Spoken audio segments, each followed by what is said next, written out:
Mahlzeit. Ich habe mir die letzten Tage, wo ich ein bisschen Urlaub hatte, mal Gedanken gemacht, wie man denn vielleicht anfängt, wenn man nicht die Nuclear Night Edition besitzt, und dementsprechend einfach mal mit allen Tradern auf Level 1 anfängt. Was bringt einen da voran? Wie kann man da möglichst schnell was draus ziehen, oder wie kommt man da aus dem Loch raus? Und da habe ich mir eine einfache Sache überlegt, die ich in, sag ich mal, etwas ansprechender Variante selber mache, aber so etwas Simplifiziertes. Und das könnt ihr natürlich abwandeln auf eurem persönlichen Spielstil. Aber gehen wir mal davon aus, dass wir hier leer wären. Und ihr habt 5 Missionen zur Auswahl. Ihr seid überall auf Level 1. Und wie in meinem anderen Video schon mal erwähnt, sind ja Minty Tactical, Spectre Gunsmithing und Gears Euro Market so die 3 interessanten Trader gerade auch für den Anfang.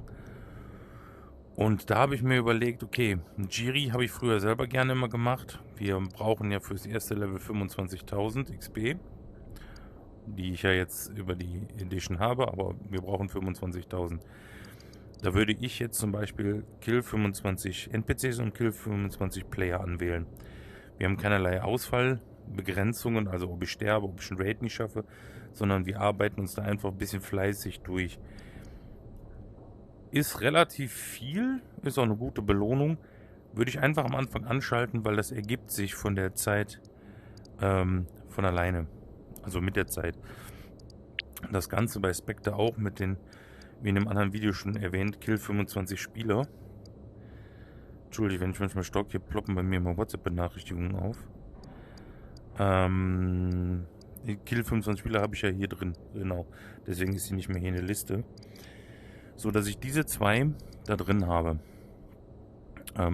Weil, wie auch in dem Video mal erwähnt, diese 25 Spieler, die ich töte, werden dann auf beide Missionen gerechnet. Und dann hätte man noch 3 frei, um sich zum Beispiel, was ich gerne mache, Kill Phoenix mit SMG. Also alles, was Submachine Gun, Maschinenpistole ist. Als 3. Dann kann man als 4. Kill Spieler mit SMG. Auch da keinerlei Begrenzung wie bei allen anderen bisher. Und wir haben jetzt schon 4 Missionen, die alle aufeinander aufbauen. Ich töte einen Spieler, ich bekomme den Spieler auf 3 von 4 Missionen. Ich töte einen Phoenix, ich bekomme den Phoenix auf 3 von 4 Missionen gerechnet. Und da ist so der Punkt, die würde ich euch empfehlen. Und dann könnte man noch, je nachdem wo ihr hin möchtet, sagen, okay, wir machen das was knackiger. Kill 25 Phoenix mit SMG in 5 Raids. Das ist vielleicht, wenn ihr euch ein bisschen warm gespielt habt, ganz interessant, weil wir brauchen 25.000, wie eben erwähnt, und wir kriegen 8.500 dafür, fast 8.500. Also macht ihr das 2-3 Mal erfolgreich oder 2-mal erfolgreich plus die anderen. Da habt ihr schon Spectre Level 2 und somit Zugriff auf die ersten interessanteren Waffen oder die AKM und Visiere. Wenn euch das noch zu haarig ist, könnt ihr auch einfach hingehen. Minty, sie ist hier gerade nicht drin, aber ich habe sie hier. Kill 12 Phoenix. Was dazu führt, die habe ich auch immer drin. Also diese Kill 12 Phoenix, die sind bei den anderen Missionen wieder mit drin. Alternativ könnte man noch, wenn einem Jiri wichtiger ist, Kill 5 Phoenix und 5 Player, dass dann auch da wieder sich eine Synergie ergibt und ich somit möglichst viel aus dem normalen Raid mitnehme. So, das wäre erstmal so das Missionssetup. Und wie ihr gerade gesehen habt, ich habe SMGs erwähnt und da wäre mein Anfangsentwurf, ich nehme mir dieses ganz normale Chest-Rig, 3 Magazine, kostet jetzt roundabout 2 Riesen. Besonders die kriegt ihr ja, glaube ich, auch als Daily, also die Rigs, die Munitionstaschen nur nicht, die könnt ihr euch dann holen. Und eine MP40. 4 Magazine. 4 Magazine kosten nämlich bei der MP40 mit MP40 zusammen, ich glaube, so 5.000. Wir sind also mit den 100.000 am Anfang, haben wir ein bisschen Potenzial. Man könnte sich jetzt noch eine Slingback mitnehmen. Aber mehr würde ich jetzt am Anfang erstmal nicht nehmen. Einmal fertig laden. Und dann gehen wir mal kurz in eine Trainingsmission. Missile Silo. Training. So. Warum Missile Silo? Ja, Missile Silo ist eine Schießbude. Es sind nur 6 Spieler da, aber wir sind sehr kompakt und schnell. Und das ist vielleicht auch die erste Map, die wir lernen wollen. So, jetzt höre ich schon Schritte von links. Und da haben wir jetzt gleich schon den ersten Phoenix. Genau.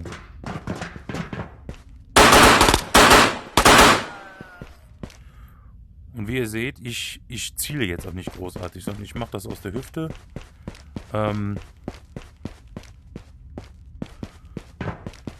Man kann hier auch direkt nach der Krypto gucken. Man hat vielleicht eine kleine Slingback dabei. Krypto drauf 50.000 drauf oder 60.000 mal 200.000. Und schon habt ihr euer Anfangskapital enorm gesteigert.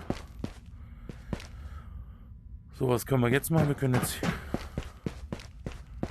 Genau, Phoenixe jagen. Und da sind schon wieder 2. So, gut, ich bin jetzt schon relativ schwer verwundet, weil wir halt keinerlei Panzerung haben. Aber wir haben schon 3 Phoenixe von den ganzen Missionen erledigt. Und das führt auch einfach dazu, dass man Übung kriegt. Macht das ruhig, ihr lernt die Map kennen. Es ist eine dunkle Map, ja, das wird sicher auch hier und wieder frustrierend sein. Aber ihr wisst nachher, wo ihr hin wollt. Die ist kompakt, ist schnell zu lernen. Und bringt euch am Anfang am weitesten. Hier müsste jetzt nämlich auch noch einer sein.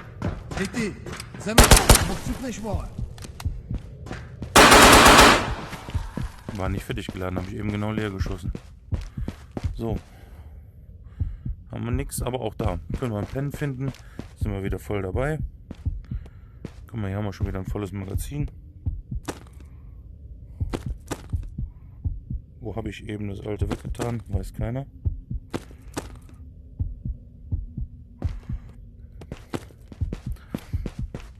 Auch die MP40, man findet sie immer wieder mal. Ihr könnt natürlich auch auf einer Galil oder so umschwenken. Allerdings sind natürlich die Missionen auf Maschinenpistole ausgelegt. Und dementsprechend gucken wir jetzt einmal hier. Ich hatte hier letztens eine Purple Card gefunden in den Waffenkisten. Eine AK-5C. So eine Level 4 Waffe. Also Spectre Level 4. Ja, da sind also schon ein ganz schönes Stück. Lassen wir die Galil mal hier. So.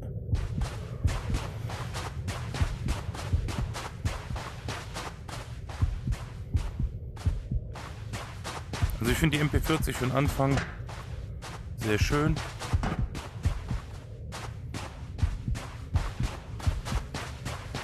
Gucken wir, ob wir hier keine Phoenixe sehen. Das ist hier Boss. Auch nix. Ist ein wenig ungewohnt. So nackt. Aber gut. Jetzt kann natürlich sein, wir sind ohne Schalldämpfer, dass wir ein paar Phoenixe nach oben gelockt haben.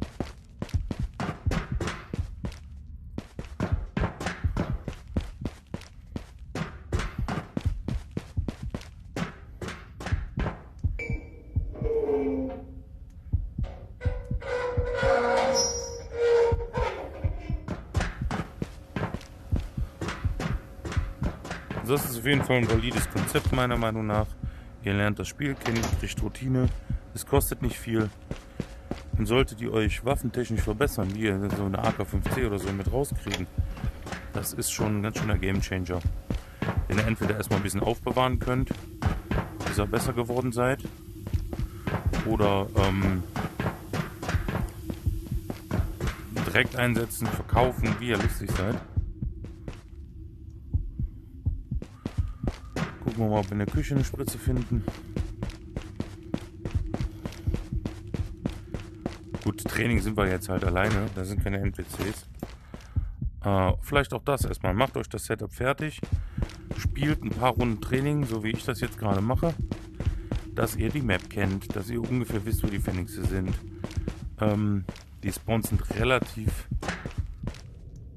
identisch. So, jetzt haben wir schon die ersten 5 Minuten rum. Bevor ich mich jetzt hier weiter versabbel, gucken wir mal, ob wir ein bisschen überleben. Ja, ist aber wenig Phoenix gerade. Na gut. Bandage. Also ihr könnt natürlich mehr Ausrüstung mit reinnehmen. Ich bin nur nicht unbedingt der Meinung, dass man es am Anfang braucht. Sondern ihr braucht eher die Routine, die Map-Kenntnis. Und hier sind definitiv weniger Phoenixe.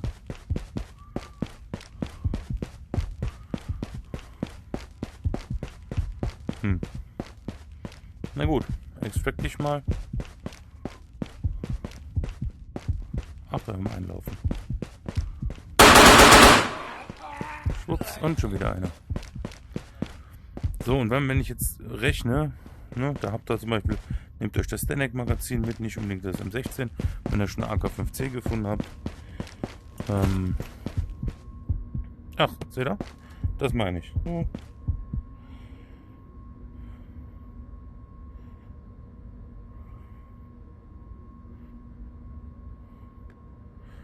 Jetzt können wir direkt mal ein Tactical Reload üben.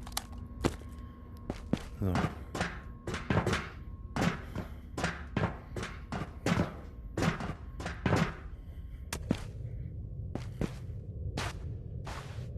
Und jetzt gehen wir hier raus.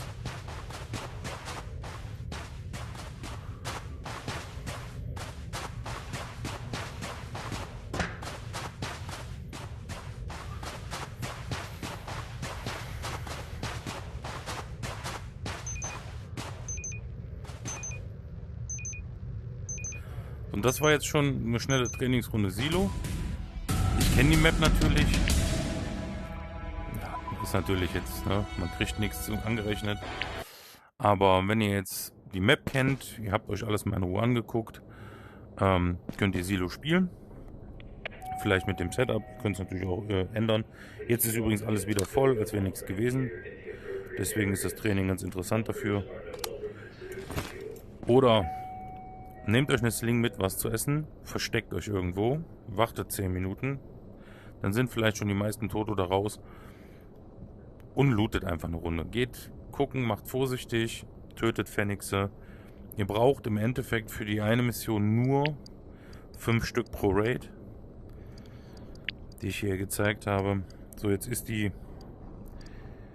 Jetzt macht man in so einem Raid auch mal 10 oder 15, gerade wenn man sich Zeit lässt. Und dann könnt ihr im Grunde in 2 Raids diese Aufgabe abschließen. Macht ihr 2-mal, habt ihr schon 17.000 Erfahrungen von den 25. Ist am Anfang vielleicht was schwerer oder herausfordernder, aber kann man sich auch überlegen. Das wäre auf jeden Fall ein Setup, wo ich mit anfangen würde. Einfach um auch eine Übung im Spiel zu kriegen. Ihr habt gesehen, ich habe ziemlich viel aus der Hüfte geschossen. Macht, finde ich, bei der Waffe keinen großen Unterschied, ob man zielt oder aus der Hüfte schießt. Ja, fertig entsichern. So oder so. Die Feuerrate ist relativ langsam, das macht die schön kontrollierbar. Das war schon die erste.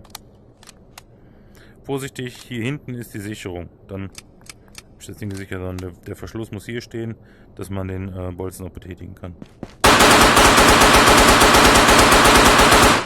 Ja. So viel dazu. Das war mal so ein Quick Guide, oder wie ich es nennen werde, ich weiß es noch nicht. Ihr könnt es ja mal in die Kommentare schreiben, ob ihr das mal ausprobiert habt, ob euch das weitergebracht habt. Weil spätestens ab Spectre 2 gibt es andere Maschinenpistolen, dann kann man das auch bis Spectre 3 fortsetzen. Oder man kann auch auf Assault Rifle umschwenken, weil dann auch die ersten interessanten kommen. Aber dazu mache ich in einem anderen Video was. Dann vielen Dank fürs Zuschauen und bis zum nächsten Mal.